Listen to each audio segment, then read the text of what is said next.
Shalom, bien-aimés dans le Seigneur, téléspectateurs de Logos Télévision, vous tous qui nous suivez au travers des médias, c'est un immense plaisir pour nous de vous retrouver dans ce nouveau numéro d'Ecclesia. Ecclesia, votre émission.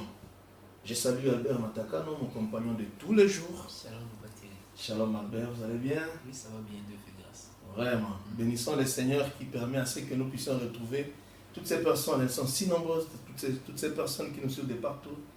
Et au travers de notre chaîne de télévision Ecclesia TV, nous sommes essentiellement suivis également.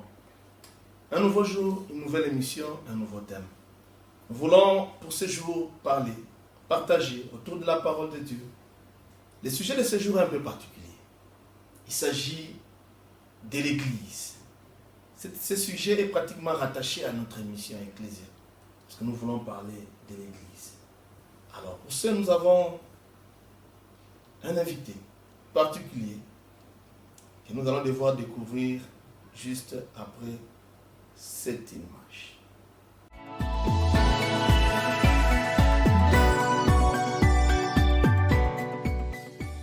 Merci. Nous, comme je l'ai dit d'entrée de jeu, nous recevons pour vous, pour partager autour de ce thème, qui est l'Église, un homme de Dieu, un habitué de cette émission. Je l'appelle habitué de cette émission parce que ce ne sera pas la première fois qu'il passe dans Ecclesia. Il s'agit de notre papa. Il s'agit de l'apôtre Ndala Mwenze, responsable des églises Piscine de Bethesda et représentant provincial de la 37e communauté des Assemblées de Dieu dans le Haut-Katanga. C'est avec lui que nous allons devoir parler autour de l'église. Alors, d'entrée de jeu, nous disons bonjour, papa. Bonjour, bien-aimés journalistes. Nous sommes dans la joie de vous recevoir. Les téléspectateurs vous ont reconnu dans Ecclesia. Une fois de plus, nous voulons partager autour de ce grand thème qui est l'Église. Et nous voulons, d'entrée de jeu, papa, vous dire qu'il s'agit de l'Église. Et nous avons un verset. C'est celui de 1 Timothée chapitre 3, verset 15, ainsi que Actes chapitre 11, verset 26. Alors, d'entrée de jeu, je voudrais poser une question, pasteur. L'Église, comment définissez-vous l'Église? Est-ce que d'une manière brève, pouvez-vous nous faire une petite aperçu de l'Église, une petite historique? Église, comment vous définissez, pasteur Ndala, l'Église? Oui, le mot Église, c'est un mot qui vient de la combinaison de deux mots grecs. Si je dois donner le sens étymologique du mot, à l'origine, il y a deux mots grecs qui sont combinés. Le premier mot, c'est ek, le deuxième, c'est kaleo, et c'est ce qui a donné Ecclesia, qui est d'ailleurs le titre de notre émission. Ça veut dire quoi? Ça veut dire un rassemblement, un groupe, une assemblée de personnes qui sont convoquées en dehors. Dans l'Ancien Testament, comme les Écritures étaient données dans la langue hébraïque, le mot qui est là-bas, c'est le mot kahal, qui signifie assemblée. Dans le Nouveau Testament, comme les Écritures sont en grec, c'est là qu'il y a Ecclesia, c'est-à-dire des gens qui sont appelés dehors. Vous voyez, les villes en Israël étaient clôturées, étaient sous enceinte. Mais il y a des notables, il y a des personnes choisies qu'on pouvait appeler pour aller débattre, pour aller traiter d'une question en dehors, à la porte de la ville. Alors, c'est autant dire qu'un chrétien, un membre de l'Église, c'est quelqu'un d'abord qui a une certaine dignité et qui est convoqué pour siéger dehors, en dehors. Et c'est de là que vient la notion de mise à part. ils sont pris, ils sont pêchés, c'est comme des poissons qu'on a soutirés de l'eau. C'est pourquoi Jésus dit, vous êtes dans le monde, mais vous n'êtes pas du monde. C'est-à-dire, il vous a extrait du monde. Vous êtes mis à part. Vous êtes en dehors de la mêlée. C'est ça, ecclésia. Donc, déjà, on comprend toute la suite. Donc, un membre de l'Église n'est pas un homme comme tous les autres. Et il n'a pas droit à partager la vie de tout le monde. Il est mis à part. Il a été soustrait du tumulte de la cité. Il ne fait pas partie de la cité, même s'il est dans la cité. Et ça, ce sont les notions qu'on retire de la signification étymologique du mot. Le sens biblique de l'Église, je vais donner un petit développement. Dans la nature même de Dieu, à vrai dire, son habitacle, c'est l'homme, c'est parmi les hommes. Dieu aime habiter parmi son peuple. C'est pourquoi même Jésus s'est fait appeler Emmanuel, c'est-à-dire Dieu parmi nous. Dans le Lévitique chapitre 26, Dieu promet ceci. Je serai votre Dieu, vous serez mon peuple. Donc il dit, j'établirai ma demeure au milieu de vous. Je serai votre Dieu, vous serez mon peuple, et mon âme ne vous prendra plus en aversion. Donc ça veut dire que Dieu cherche un peuple parmi lequel il peut habiter. Or, sa nature l'empêche d'habiter n'importe où ou de cohabiter avec n'importe qui. Vous savez que Dieu est amour, c'est-à-dire qu'il aime l'homme, il aime même le pécheur. Mais seulement, il n'est pas qu'amour, il n'est pas seulement amour, il est aussi saint. Sa sainteté l'empêche, malgré son amour, de cohabiter avec le pécheur. Il aime bien son pécheur, le pécheur, mais il ne peut pas habiter avec lui parce qu'il est saint. Et Dieu est aussi juste. Sa justice l'empêche de garder le mal impuni. Il ne peut pas garder le mal impuni, sinon il devient injuste. Alors c'est ainsi que Dieu se cherche un peuple parmi lequel il peut habiter. Un peuple parmi lequel il peut habiter conformément à ses attributs d'amour, de sainteté, de justice. Quel est ce peuple-là parmi lequel Dieu peut trouver aussi son habit, sa demeure? C'est ça l'Église. C'est ça l'Église, un peuple saint. Pourquoi il a dit, soyez saints, parce que moi, l'Éternel, votre Dieu, je suis saint. Dieu, en tant que Dieu, il cherche, comme il est invisible, il cherche un peuple qui reflète sa nature, sa gloire. C'est comme par exemple, tu as un fils qui te ressemble beaucoup. Et quand on voit le fils, tiens, tu es le fils d'Albert. Oui, je vois de par ta tête. Donc Dieu cherche un peuple qui reflète sa gloire. C'est pourquoi au début à la création, il a dit, faisons l'homme à notre image, selon notre ressemblance. Alors, c'est un peuple qui est le reflet de sa divinité parmi les peuples. Tel que, dès qu'on le voit, on voit Dieu. Pourquoi est-ce qu'on nous a appelés chrétiens? Pourquoi? C'est en nous voyant vivre. En voyant vivre les premiers disciples de Christ, on leur a attribué comme appellation le diminutif de Christ. Donc ce sont des petits Christ, des chrétiens. Et c'est ce que lui-même avait dit. À ceci, tous connaîtront que vous êtes mes disciples, si vous avez de l'amour les uns envers les autres. Donc c'est un peuple tel que rien qu'en le voyant, on voit Christ. Rien qu'en le voyant vivre, on voit Dieu. On voit la nature de Dieu, sa justice, son amour, sa sainteté. Dieu cherche également un peuple d'adorateurs. Vous n'êtes pas Dieu s'il n'y a personne qui vous adore. Si on cesse l'adoration, on a révoqué Dieu de sa divinité. Il n'est pas Dieu s'il n'y a pas d'adorateur. C'est pourquoi le Seigneur Jésus dit en Jean chapitre 4 que Dieu est esprit. Il faut que ceux qui l'adorent en esprit et en vérité, car ce sont là de tels adorateurs que le Père recherche. Il cherche des adorateurs.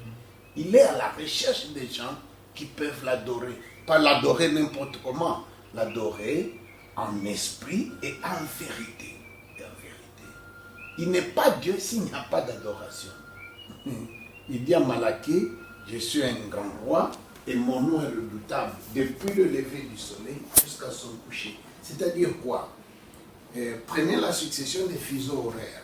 Ici, maintenant, il est 16 heures. Ailleurs, il est 4 heures du matin. Quelque part, il est midi. Quelque part, il est minuit, etc. Et ça veut dire que 24 heures sur 24, il y a de l'adoration qui s'échappe de la terre et qui va vers le trône. C'est d'ailleurs cet incident qui va étonner les anges pendant une période de 3 ans et demi, quand l'Antichrist va faire cesser le culte partout. On a eu un prélude avec le confinement. Hein? C'était une histoire insolite. Oui. Donc il arrivera d'ici peu, pendant le règne de l'Antichrist, qui va faire cesser toute forme d'adoration. Et ça sera étonnant devant les anges. Parce que de mémoire d'anges, cela ne s'était jamais fait depuis que la terre existe. Parce que voir passer une seule minute sans que la fumée, sans que l'encens s'échappe de la terre vers le trône, ça ne s'est jamais fait. Et ça se fera pendant un temps, des temps et la moitié d'un temps, c'est-à-dire 3 ans et demi. Donc, Dieu a besoin d'adorateurs. Et Dieu aussi a besoin d'un peuple, des ouvriers qui va répandre sa parole, l'évangile. Donc la mission de l'Église, ce n'est pas seulement d'adorer, c'est d'aller à la conquête de l'espace. Vous voyez, la phrase là que Dieu avait dit au premier couple, soyez féconds, multipliez, remplissez la terre et la sujettissez, c'est la même phrase qu'il a répétée au temps de Noé, à la descente de l'arche. C'est ça, acte 1:8. Quand Jésus dit, vous recevrez une puissance et vous allez vous répandre depuis Jérusalem, dans la Samarie, jusqu'aux extrémités de la terre. C'est ça, soyez féconds, multipliez, remplissez la terre et la sujettissez. Alors, Dieu a besoin, dans l'Ancien Testament, c'était de peupler la terre avec le genre humain. Mais, vu dans le Nouveau Testament, c'est de peupler la terre, bien sûr, avec quel genre humain? Avec les rachetés. C'est la même chose. Donc Dieu a ce plan-là de conquérir l'espace de la terre avec l'évangile. Et son ouvrier, c'est l'Église. Il a besoin de l'Église pour ça. C'est en quelques mots le sens de l'Église et même sa vocation, sa mission. En tout cas, merci beaucoup. Pasteur, nous avons très bien suivi. Je crois que c'était vraiment très clair. Alors, j'aimerais directement poser une seconde question, c'est, pouvez-vous nous aider, Pasteur Ndala, à faire la différence entre l'Église, une communauté locale, une Église locale, physique, et l'Église corps du Christ? Parce que, est-ce qu'il y a une différence? Comment est-ce que vous définissez les deux concepts? Église locale, Église corps du Christ, comme nous le disons souvent. Oui, c'est ça. Les deux notions se trouve dans la Bible. Et les deux notions se complètent. Elles sont interdépendantes l'une de l'autre. Il n'y a pas d'église universelle sans église locale. D'entrée de jeu, je dois affirmer cela pour couper court à certaines notions de quelqu'un qui n'appartiendrait à aucune église locale, mais qui prétendrait être membre du corps. Ça aussi, c'est une grande question.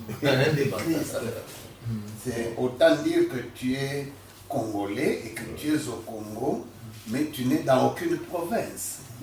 Quelqu'un t'appelle de Bruxelles, mon ami, tu es où pour l'instant? Je dis non, je suis en RDC. Ah, précisément dans quelle province? Je dis non, moi je n'ai rien à voir avec les provinces. Je ne suis dans aucune province. Mais comment est-ce que c'est possible? Comment se fait ça? Oui. L'église locale, c'est un rassemblement physique des rachetés, toujours. Bien sûr, parmi eux, il ne manque jamais d'infiltration. Oui. Il y a des rachetés. Il peut y en avoir 2 ou 3, peut-être, mais avec 5 ou 6 non rachetés. Chaque fois qu'on se rassemble, il y a des vrais chrétiens et il y a des accompagnateurs.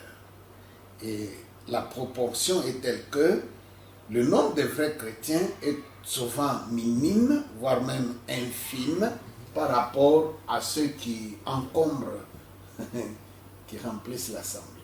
Sur 1000 membres, entre guillemets, il peut y avoir peut-être 50 seulement qui sont membres de la véritable Église. Tous les autres, c'est le ramassis qui accompagne les enfants d'Israël à la sortie d'Égypte. Bon, c'est l'ensemble des rachetés. Ils peuvent se réunir. Le quorum, c'est à partir de 2 personnes. Jésus a dit, là où 2 ou 3 sont assemblés. À partir de 2 personnes qui se rassemblent, il y a église. Oui. Ils peuvent se rassembler sous un arbre, dans une tente, dans une maison ou dans un édifice somptueux. Cela n'a rien à voir. C'est à partir seulement de 2 ou 3 qui se rassemblent au nom de Jésus. Que ce soit pour l'adorer, ce sera pour l'adorer, pour le servir et tout ça. Là, il y a église locale. Dans le Nouveau Testament, dans les épîtres, vous voyez les apôtres qui saluent une église qui est dans la maison de terre. Salut l'église qui est dans ta maison. Déjà une famille, c'est déjà une église aussi. Bon. Et dans le Nouveau Testament, la notion d'église se rattache beaucoup plus, s'identifie beaucoup plus à une ville. Bien qu'il y a des églises de maison.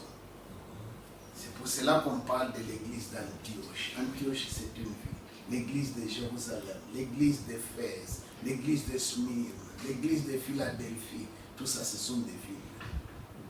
L'église de Likasi, l'église de Lumbashi, l'église de Matadi, l'église de Mbandaka, l'église de Mujimai. Ce sont des églises locales. L'organisation administrative voudra que on aille encore beaucoup plus loin. L'église Source Féconde, l'église Rama, l'église Kouenkaprenda contre, etc. Tout ça, ce sont nos assemblées, ce sont des églises locales. Donc la notion d'église locale, elle n'est pas figée. Elle va du rassemblement de 2 personnes jusqu'à un rassemblement Des milliers. des milliers. Ça peut être une ville, ça peut être une maison, ça peut être un petit groupe. Pourvu qu'elle réponde à tout ce que j'ai donné comme profil et comme vocation. C'est pourquoi si quelqu'un me dit que non, je ne vais pas dans vos églises, là moi, j'ai pris avec ma femme et mes enfants, je lui pose toujours la question de savoir comment il fait pour la Sainte Seine, comment il fait pour la mission, comment il fait pour le baptême, tout ça. Il baptise les gens toujours là-bas, il rompt le pain, tout ça. Parce que tout ça fait partie de ce qu'on peut appeler ecclésia. Ce n'est pas le fait seulement de vociférer des prières, des requêtes. Non. Les païens plus d'ailleurs, ils demandent beaucoup plus que les chrétiens. Quand Jésus dit à Matthieu 6 que ce sont les païens qui recherchent ces choses-là, le manger, le boire, ils recherchent ça par quelle voie? Par la voie de la prière aussi. Ils prient beaucoup pour avoir de quoi manger, pour avoir être fort, pour vaincre les sorciers, vaincre. Mais ce sont les païens. Ils n'ont rien à voir avec eux. Jésus dit ce sont les païens qui cherchent ces choses-là. Mais il a dit, quant à vous, cherchez premièrement le royaume de Dieu et sa justice. Cherchez le royaume de Dieu, c'est-à-dire quoi? Vous allez passer plus de temps à prier pour l'expansion de la mission, pour l'implantation des églises, pour la formule. Mais c'est ça. C'est ça le chrétien. C'est-à-dire que le païen prie pour son ventre, pour sa fécondité, pour son emploi, pour ceci, cela. Jésus dit ça, ce sont les païens qui cherchent ces choses. L'église locale, maintenant l'église universelle, c'est quoi? L'église universelle, son contour, ça, c'est seulement Jésus lui-même qui a ça. Dans 2 Timothée chapitre 2, à partir de 18, la Bible dit, le Seigneur connaît ceux qui lui appartiennent. Donc le registre des membres de cette église-là, c'est Jésus lui-même qui tient ça. C'est lui-même qui sait qui fait partie. Mais néanmoins, ces membres-là sont dans les églises locales. Ils sont dans les églises locales, absolument. Pour bien comprendre la notion de l'église locale et de son implication avec l'église universelle, je vais donner 2 illustrations dans l'Ancien Testament. Prenons le temps de Noé. En Genèse chapitre 7, Dieu lui dit d'entrer dans l'arche à sa femme, ses 3 fils, les femmes de ses 3 fils. C'est pas tout. Il va prendre aussi des animaux purs et des animaux impurs. Des oiseaux purs et des oiseaux impurs. Si nous allons en Apocalypse 2 et 3, lettre aux 7 églises d'Asie, vous trouvez que même il y avait déjà un peu d'éloignement dans la pratique de la doctrine et même de la liturgie. Parce que c'est que Jésus félicite à l'église de Philadelphie, c'est différent de l'église de Smyrne et tout ça. Mais toutes les 7, il dit qu'il a les 7 étoiles dans sa main droite.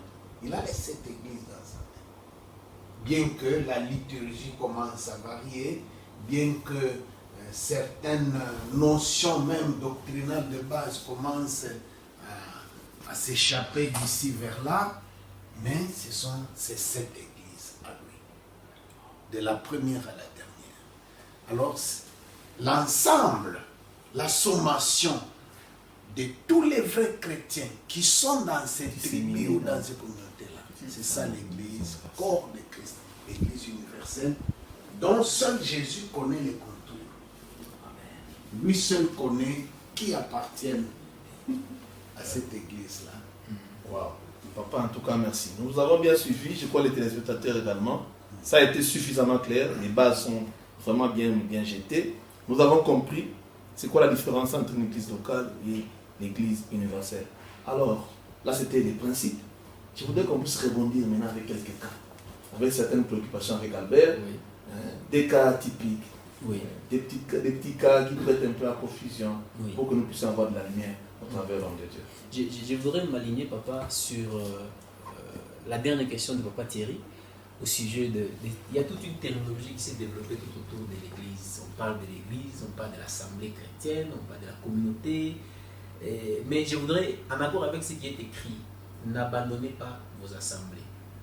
C'est de quelle assemblée s'agit-il? Mais aussi, l'église qui sera enlevée.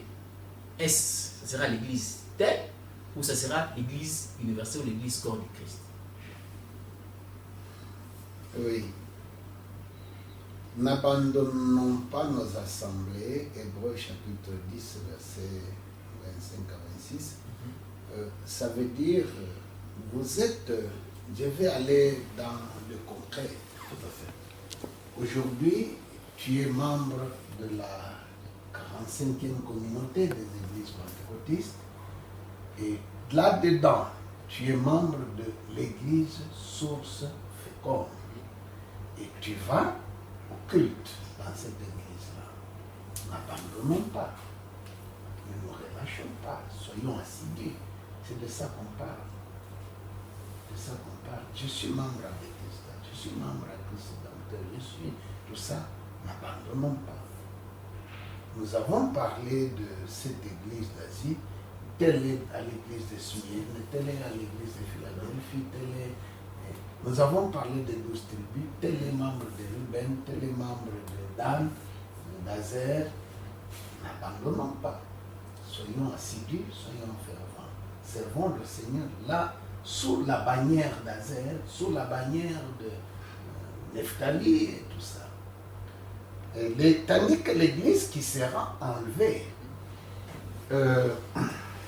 je donne une autre image. C'est comme des oiseaux qui sont dans une cage, mais qu'on ne voit pas. Cette cage-là comprend des gens qui sont à Bethesda, qui sont à Source Féconde, qui sont...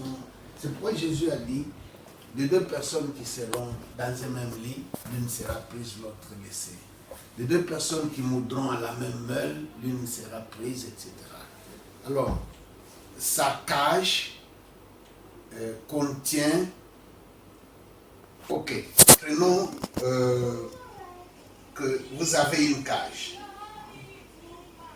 avec des mailles là très petites, mais c'est comme un treillis. Mais là-dedans, vous mettez des poissons. Et ces poissons-là sont dans l'eau. Cette cage-là est dans l'eau. Bon, si quelqu'un vient, un touriste vient, il verra des poissons qui jouent, mais il ne voit pas les filles ou les quoi là qui constituent la cage. Les tamis là de la cage. Tu verras et les poissons qui sont en dehors de la cage, et tu verras ceux qui sont dans la cage, mais tu ne vois pas le tamis. Tout ça, ce sont des poissons. Maintenant, le moment venu, celui qui tient la corde de la cage, il tire. C'est alors que vous verrez qu'il y a des poissons qui étaient emprisonnés dans une cage et d'autres qui ne l'étaient pas. L'enlèvement, ce sera comme ça.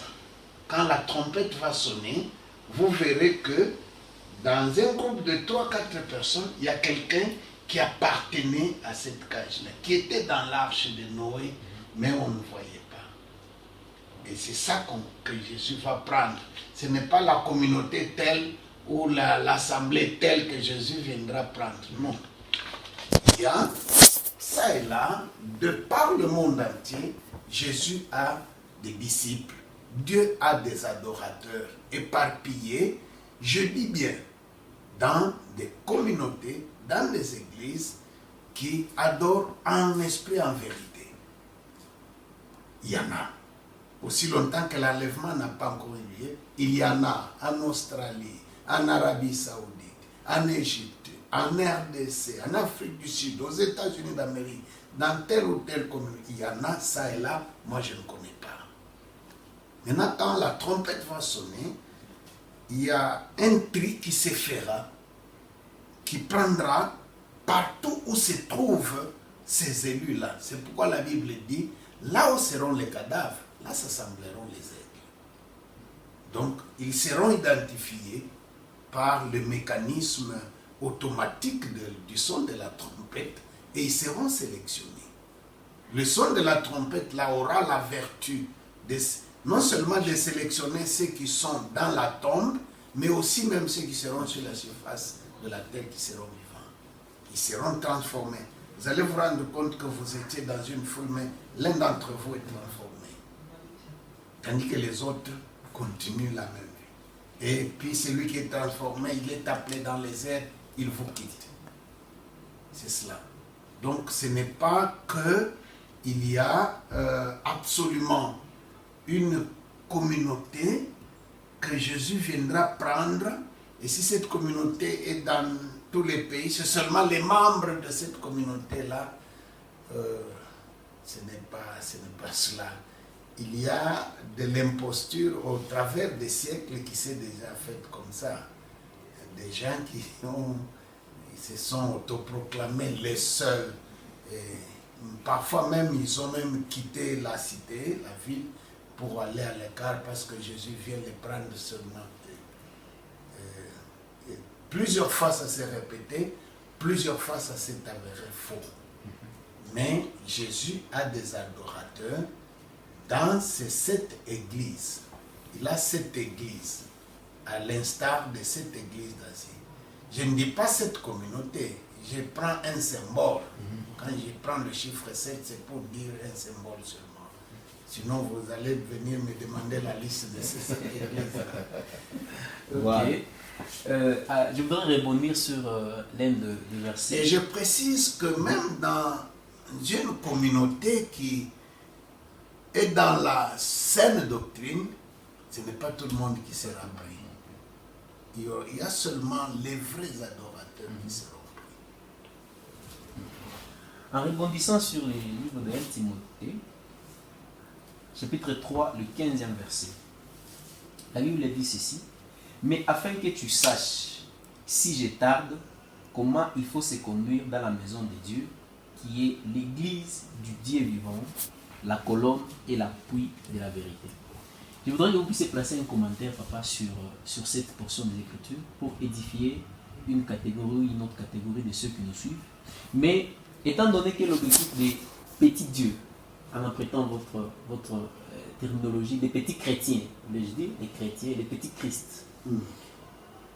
L'objectif de tout un chrétien, c'est qu'il soit parmi ceux qui seront enlevés les derniers jours. Et c'est ça que nous poursuivons également dans cette émission, continuer à édifier les gens, à conscientiser les chrétiens de plus en plus pour que nous restions dans la bonne marche. Qu'est-ce doivent faire ces chrétiens qui pensent, qui souhaitent à ce qu'ils fassent partie de cette église qui sera enlevée? Oui. L'église est appelée de différentes manières. Elle est symbolisée de différentes manières dans les Écritures. C'est le chant de Dieu. C'est l'épouse de Christ. C'est la fiancée de Christ. C'est la maison de Dieu. C'est l'appui et la colonne de la vérité, etc. Maison de Dieu, édifice de Dieu, c'est ça que vous voulez que j'explique. La Bible dit, vous qui êtes sauvés, approchez-vous les uns des autres pour former un édifice. Prenons la construction d'une maison. Même si l'architecte vous a donné son devis, c'est 48 000 briques, autant de tonnes de ciment, autant de ceci, cela. Si vous venez avec ces briques-là et ce ciment-là, vous jetez quelque part sur le terrain, là, vous n'avez pas encore de maison. Il faudrait mettre brique contre brique et les attacher avec le ciment.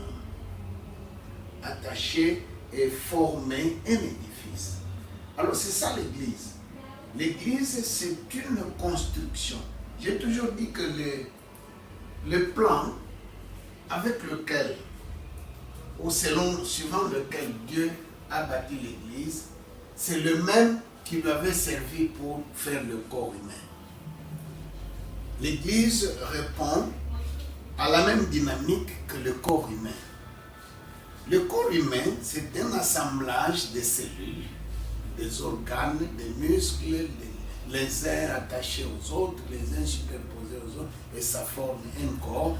Et de sorte que, même dans son fonctionnement, les organes sont interdépendants les uns des autres. Et c'est ça la philosophie de la maison de Dieu, de l'édifice de l'Église. une brique sur l'autre, une brique sur l'autre. Si par exemple, vous venez, vous enlevez toute la rangée numéro 3 des briques ici en bas, tout ce qui est au-dessus là-bas va s'écrouler. Et même la charpente, etc., tout sera dérangé. Donc tout est interdépendant. Et dans cette architecture-là, selon les constructeurs, le coin, l'angle là, c'est vraiment important. Quand ils construisent, ils commencent d'abord par l'angle. Oh, l'angle, c'est ça Jésus, c'est ça la pierre de l'angle. Et même quand quelqu'un a fait son four à briques, s'il y en a qui sont bien cuites et d'autres à demi cuites, pour le coin, on choisit les bonnes pierres, les bonnes briques. Parce que c'est ça qui donne la solidité. Et dans notre architecture spirituelle, les briques du coin, c'est Jésus. Et la fondation, c'est encore lui. La charpente, la toiture, c'est encore lui. Nous sommes les éléments intermédiaires. C'est ça l'Église. Ça parle de l'interdépendance des éléments du corps. Vous n'êtes pas un élément de Jésus si vous n'êtes pas rattaché au corps. Si par exemple le petit doigt est soustrait de la main, c'est fini, il dépérit. Si tel organe est soustrait du reste du corps, c'est fini. Même si on le conserve au frigo, mais oui, il doit rester au corps. Et le sang circule dans tout le corps. Il y a un organe qui envoie le sang et il y a un autre organe qui aspire l'air et qui envoie l'oxygène dans le sang pour lui servir de carburant, et tout est harmonieux, tout fonctionne. Et c'est ça la dynamique du corps de Christ. C'est pour cela que vous êtes chrétien, vous appartenez à un système, vous appartenez à un organe qui fonctionne comme le corps humain. Vous appartenez à un édifice qui se comporte comme une maison dont les éléments sont interdépendants. Et vous disiez que faire pour être trouvé au nombre de ceux qui seront enlevés. Bon, moi si j'ai un conseil à donner, surtout par ce temps qui court, Albert, ne soyons pas distraits. Nos yeux voient ce que certains prophètes, de grands prophètes avaient prédit. Et qu'ils avaient aimé voir même de loin. Nos yeux nos yeux de la chair sont en train de voir. Et nos oreilles en train d'entendre des choses même qu'Abraham aurait voulu entendre. Notre génération, elle est témoin des choses prédites par les saints prophètes. Cette génération. L'enlèvement n'est pas loin. L'enlèvement n'est plus une théorie dans la Bible. Et ça peut sonner d'un jour à l'autre. Pourquoi pas? Si j'ai un conseil à donner à qui veut m'entendre, c'est celui-ci. Si tu n'as pas encore cru en Jésus-Christ, c'est la seule possibilité pour quelqu'un d'être enlevé. C'est seulement croire en Jésus. C'est par ça d'abord qu'il faut commencer. Croire en Jésus, marcher dans la sanctification, le servir et puis pratiquer les bonnes œuvres. Oui. Arroser tout cela avec la prière chaque jour. Jésus a dit en Luc 16 qu'il faut prier tous les jours sans cesse pour avoir la force d'échapper à toutes ces calamités qui vont précéder l'enlèvement. Parce que vous pouvez avoir évolué dans le bon, vers la fin, à la veille de l'enlèvement, vous allez défroquer à cause de tout ce qui va arriver. Et pour avoir la force d'échapper, il a dit prier beaucoup. Mais voici, croire en Jésus, marcher dans la sanctification.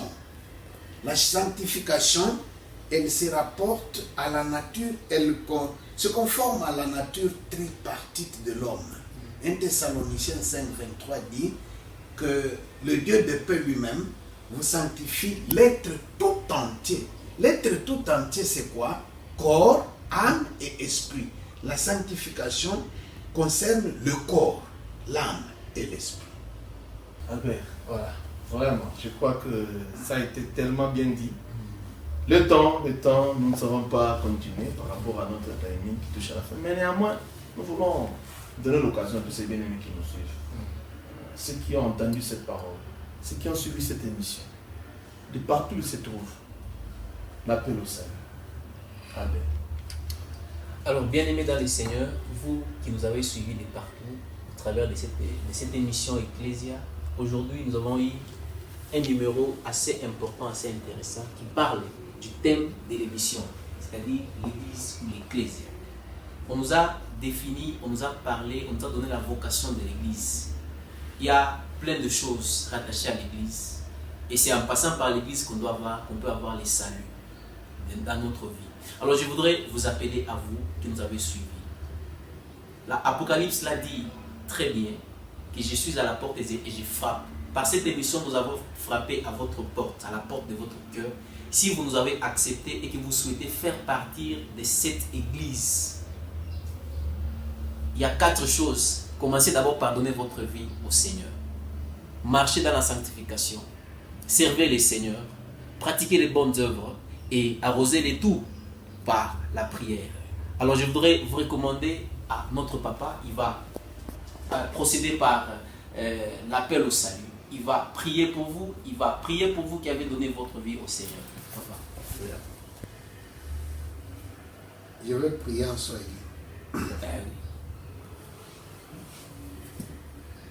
Baba Mungu, neno lako inasema, Bwana Mungu anasemaka mnamna kuachana, leo mnamna fulani, kesho mnamna ingine.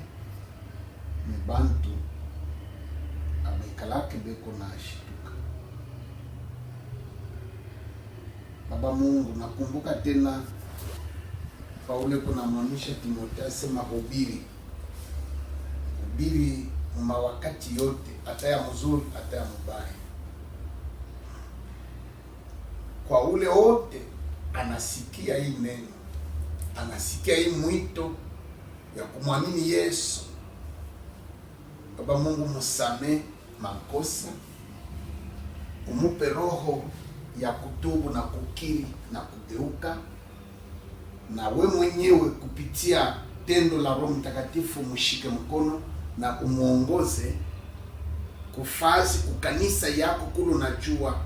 Baba Mungu, umupe nguvu ya kukutumikia, umupe Roho Mtakatifu akutumikie, umupe na mapendo ya kutenda matendo mema. Baba Mungu, mimi naombea tena na Mkristo wa zamani, ula lishaka kuamini zamani. Naombea na ula asha kurudia kumkongo. Saa zingine alionaka maskandal mkanisa fulani, njo na ye anasema na bia makanisa bienye kumbi ni bia bongo minekala. Mulamushe muonesha sema haina vile. Enlèvement haijali na kanisa ngali pa dunia. Mkumbushe neno lako ili nasema il est impossible qu'il n'y ait pas de scandale, mais malheur à celui par qui le scandale arrive. Apate kujinyenyekeza na kurudia ndani ya kanisa. Ndani ya kanisa, baliweka kanisa ni juu ya nini? Ni juu tena ya kuedifie na kuprepare matakatifu. Baba Mungu, umsaidie. Saidia Mkristo. Saidia na ule mzaifu. Saidia na ule eko Mkristo unatembea lea mzambi. Saidia na ule eko mkanisa me ashitumikake kazi yako. Na ule eko mkanisa me ashitendake matendo mema. Naombea shene hii ya Logos.